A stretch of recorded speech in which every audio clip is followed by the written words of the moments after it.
It's time to bring our people back home. To end America's longest war. The U.S. will soon complete its withdrawal of forces from Afghanistan. Alarming images. Taliban fighters have flooded the capital. They're American-made weapons in the hands of Taliban fighters. Many of the Afghans trying to escape actually helped American armed forces. It was quite clear that it was going to come to this. I stand squarely behind my decision. یہ 2003 کی بات ہے جب ایک ملک نے جھوٹ بول کر دوسرے ملک کو مکمل طور پر تباہ کر دیا،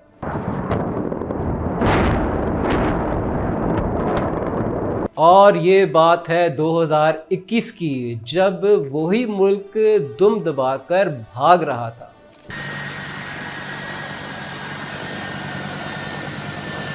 75 ممالک، 750 فوجی اڈے، 20,000 ارب ڈالر جنگوں پر خرچ، اور نتیجہ صفر۔ U.S. troops aboard officially leaving Afghan airspace 2:29 our time. That's a minute before the deadline to get out. دنیا کی سب سے بڑی طاقت اس وقت کمزور پڑ رہی ہے اور اپنی تباہی کی ذمہ دار وہ خود ہے۔ The Afghan war cost the US $2.3 trillion and the Iraq war $1.79 trillion. The Iran war has cost so far around $40 to $50 billion, which includes war repair and replacement costs alongside general operational expenses. لیکن سوال یہ نہیں ہے کہ امریکہ آج کیوں گر رہا ہے، اصل سوال یہ ہے کہ یہ گڑھا امریکہ نے خود کھودا یا کسی نے کھدوایا۔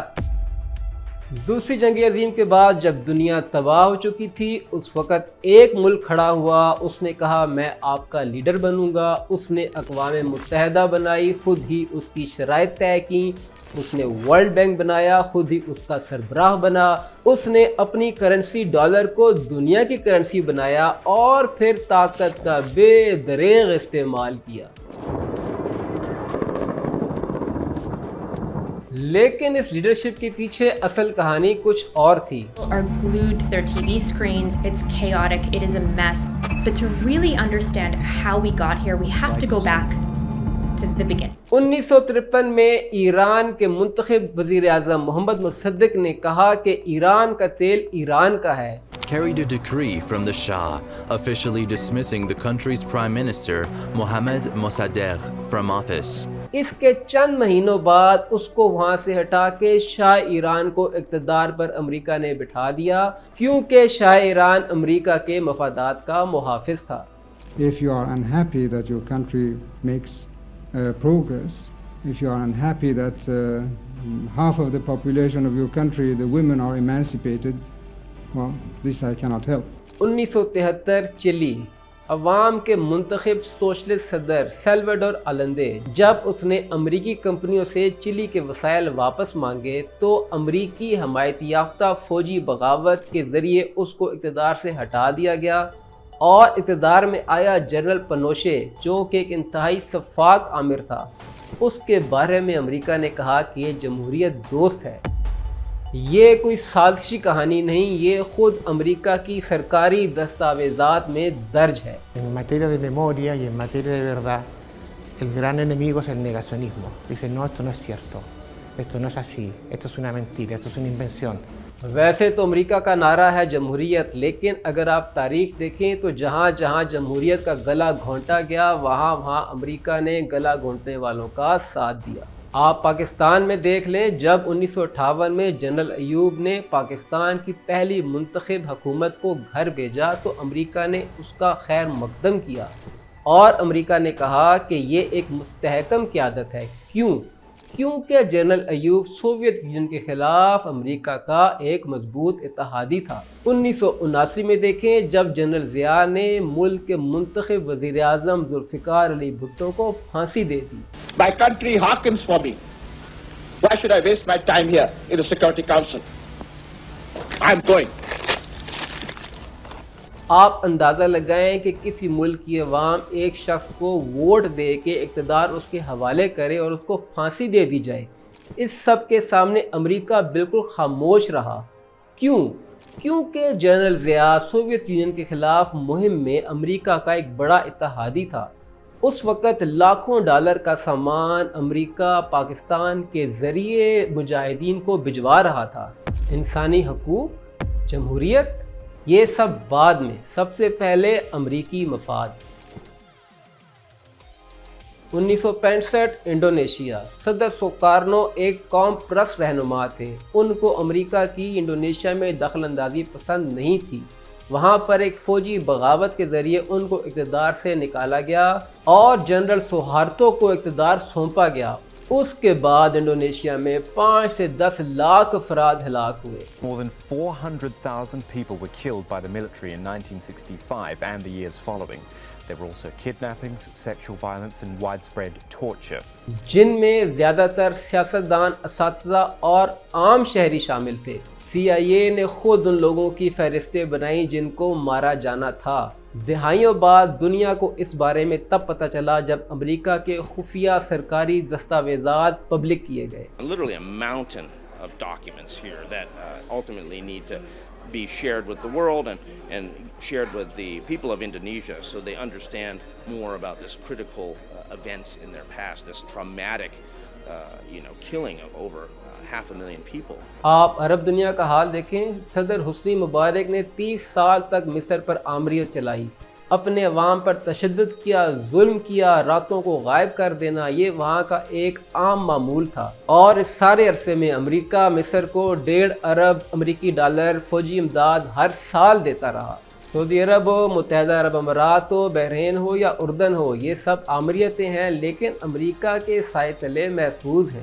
امریکہ نے دنیا کو ایک سبق دیا ہے کہ اگر آپ امریکی مفادات کا تحفظ کریں گے تو آپ چاہے جتنے ظالم ہو، آپ چاہے جتنے سفاک ہو، آپ چاہے جتنے قاتل ہو، آپ کو امریکہ کی غیر مشروط حمایت ہر وقت حاصل ہوگی۔ اور اگر تم امریکہ کے مفادات کے مخالف جاتے ہو تو چاہے تم جتنے بڑے عوامی لیڈر ہو، تم جتنے جمہوری رہنما ہو، تمہاری حکومت کو جانا ہی جانا ہوگا۔ یہ جمہوریت نہیں بلکہ یہ طاقت کی ننگی سیاست ہے اور اس میں ہار ہمیشہ عوام کی ہوتی ہے۔ More cruise missiles. اب ہم اس طرف آتے ہیں جسے امریکہ کہتا ہے وار اگینسٹ ٹیررزم۔ سب سے پہلے ویتنام کی بات کرتے ہیں۔ وہاں امریکہ نے 20 سال لگائے، وہاں پہ 30 لاکھ ویتنامی مارے گئے اس جنگ میں۔ امریکہ نے وہاں پر نیپام بم پھینکے، وہاں پہ جنگلات پر زہریلا مواد گرا کے جنگلات کو تباہ کیا گیا اور اس کے بعد امریکہ وہاں سے شکست خوردہ ہو کر نکلا۔ President Gerald Ford ordered all U.S. troops and citizens out of the country. Permit the movement of refugees to the area of their choice. Afghanistan میں امریکہ نے 20 سال لگائے، وہاں پہ 1,500 ارب ڈالر امریکہ نے اس جنگ میں جھونک دیے اور اس کے بعد طالبان پہلے سے زیادہ مضبوط ہو کر سامنے آئے اور جس طرح سے امریکی فوجی کابل کے ہوائی اڈے سے بھاگ رہے تھے، ساری دنیا نے وہ مناظر اپنی آنکھوں سے دیکھے۔ Le jour se lève sur la base américaine de Kandahar, au sud de l'Afghanistan. امریکہ نے 2003 میں عراق پر ویپنز آف ماس ڈسٹرکشن کا الزام لگایا، وہاں پر پورے ملک کو ملبے کا ڈھیر بنا دیا، 5 لاکھ عراقیوں کو شہید کیا گیا۔ This is going to be a big bang. لیکن وہ ویپنز آف ماس ڈسٹرکشن آج تک کسی کو نہیں ملے۔ لیبیا، شام، یمن، ہر جگہ جہاں جہاں امریکہ کا ہاتھ ہے وہاں تباہی ہے، وہاں لاکھوں بے گھر افراد ہیں۔ لیکن ان ساری جنگوں کا فائدہ کس کو ہوتا ہے؟ لاک ہیڈ مارٹن، ریتھیون اور بوئنگ، امریکی ہتھیار ساز کمپنیاں۔ جیسے ہی جنگ چھڑتی ہے ان کمپنیوں کے حصے کی قیمتیں آسمان کو چھونے لگتی ہیں۔ جنگ ان کمپنیوں کے لیے ایک کاروبار ہے اور امریکی حکومت ان کی بہترین سیلز ٹیم۔ پھر اس کے بعد آتا ہے وہ مسئلہ جس نے پوری دنیا میں امریکہ کی ساکھ کا جنازہ نکال دیا اور وہ ہے اسرائیل۔ Come let us declare in Zion the word of God. The founders of my country saw a new promised land. America's commitment to Israel's security is rock solid and unwavering. اسرائیل کو امریکہ ہر سال لاکھوں ڈالر امداد میں دیتا ہے۔ فلسطین کے حق میں جب جب اقوام متحدہ میں کوئی بھی قرارداد آئی ہے، امریکہ نے ہمیشہ اس کو ویٹو کیا ہے، بغیر کسی استثناء کے ہمیشہ ویٹو کیا ہے۔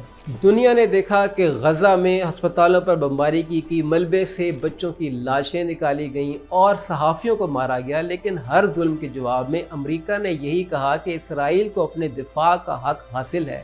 لیکن جب روس نے یوکرین پر حملہ کیا تو امریکہ نے کہا کہ یہ تو جنگی جرائم ہے۔ یہ ہے وہ دوہرا معیار، یہ ہے وہ منافقت جو پوری دنیا اپنی آنکھوں سے دیکھ بھی رہی ہے اور نوٹ بھی کر رہی ہے۔ اور ناظرین اب آتے ہیں کہانی کے دوسرے کردار کی طرف۔ جب امریکہ بم گرا رہا تھا، چین اس وقت پل بنا رہا تھا۔ One Belt, One Road initiative could be the most ambitious infrastructure plan in history. It's designed to reconnect places along China's ancient Silk Road trade route. Belt and road initiative جو ایک عالمی تجارتی منصوبہ ہے، اس میں تقریباً 140 کے قریب ممالک اس وقت شریک ہیں۔ افریقہ میں سڑکیں، پاکستان میں بندرگاہیں اور وسطی ایشیا میں ریل۔ چائنا نے وہ کر دیا جو امریکہ کبھی بھی نہیں کر سکا۔ چائنا نے ترقی کو ہتھیار نہیں بنایا بلکہ ہتھیار کو رکھ کر ترقی کو اپنا ہاتھ بنایا۔ 2003 میں چائنا نے سعودی عرب اور ایران کی صلح کرا دی۔ حالانکہ گلف میں امریکہ دہائیوں سے موجود ہے، ہمیشہ ان دونوں ممالک کو لڑاتا رہا، لیکن چائنا نے چند مہینوں میں ان کی صلح کرا دی۔ برکس اس وقت تقریباً نصف دنیا کی آبادی کو ریپریزنٹ کر رہا ہے۔ سعودی عرب، متحدہ عرب امارات، انڈونیشیا، ساؤتھ افریقہ اور برازیل سب اب برکس کی طرف متوجہ ہو گئے ہیں۔ امریکہ کی کرنسی ڈالر جو کہ اس کی سب سے بڑی طاقت ہے، برکس اس وقت اس کو ڈائریکٹ چیلنج کر رہا ہے۔ اور اگر اندر سے دیکھیں تو حالات اور بھی تاریک ہیں۔ امریکہ کے اندر اس وقت 3 کروڑ سے زیادہ لوگوں کے پاس ہیلتھ انشورنس بھی نہیں ہے۔ دنیا کے سب سے ترقی یافتہ ملک میں لاکھوں لوگ سڑکوں پر سو رہے ہیں۔ سیاست اس قدر تقسیم ہو چکی ہے کہ پارلیمان بنیادی بجٹ پر بھی متفق نہیں ہو سکتی۔ باہر جنگیں اور اندر انتشار، یہ ایک سپر پاور کی نشانیاں نہیں بلکہ ایک زوال پذیر سلطنت کی نشانی ہے۔ تاریخ گواہ ہے کہ روم بھی ایک دن میں نہیں گرا تھا، وہاں پر بھی یہی حالات تھے، باہر فتوحات اور اندر سے بالکل کھوکھلا۔ تو ناظرین آپ کو کیا لگتا ہے کہ چائنا واقعی امریکہ کو ریپلیس کر سکے گا؟ کیا چائنا واقعی اگلی سپر پاور بن جائے گا؟ اور کیا چائنا پاور میں آ کر وہی غلطیاں نہیں دہرائے گا جو غلطیاں امریکہ نے کی ہیں؟ کیونکہ تاریخ یہ بتاتی ہے کہ جس ملک کے پاس بھی طاقت آتی ہے وہ طاقت کا بے دریغ استعمال کرتا ہے۔ اگر آپ کو یہ ویڈیو پسند آئی ہے تو چینل کو ضرور سبسکرائب کریں۔ جلد ملیں گے، اللہ حافظ۔